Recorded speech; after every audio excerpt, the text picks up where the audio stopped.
সকাল সকালে বিচ্ছিরি গরমে কারা কারা অতিষ্ঠ একদম প্রচুর পরিমাণে প্রচণ্ড পরিমাণে গরমের তীব্রতা পুরা কুমিল্লা জুড়ে না পুরা বাংলাদেশ জুড়ে এরকমই। কেননা যার কাছে কল দিচ্ছি সেই বলছে যে না, গরম প্রচণ্ড। সকালবেলা উঠেই হচ্ছে গিয়ে ফ্রেশ হয়ে নিলাম, স্নান সেরে তারপরে হচ্ছে গিয়ে দৈনন্দিন রুটিন শুরু। আর হ্যাঁ, একদম সকাল সকাল যত গরমই হোক না কেন চা বা কফি না খেলে মনে হয় যে সারাটা দিন খুব ক্লান্ত লাগে। এমনিতে চা কফির প্রেমী আমি নই, মাঝে মধ্যে কফিটা বেশ ভালো লাগে।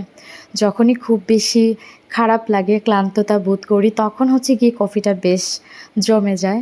আজকে সকালবেলা আমার টিউন শুনে নিশ্চয়ই বুঝতে পারছেন যে আমার অনেক বেশি ঠান্ডা লেগেছে। ভাবলাম যে এক কাপ কফি খাওয়াই যায়। ব্ল্যাক কফি, হ্যাঁ, অনেকেই নাক সিটকায় কিন্তু আমার কাছে দারুণ লাগে। একদম গলা ব্যথায় উপশম, সেই সাথে দুধ চিনি ছাড়া পারফেক্টলি প্রকৃতি দেখতে দেখতে গরমে গরমের স্বাদ অনুভব।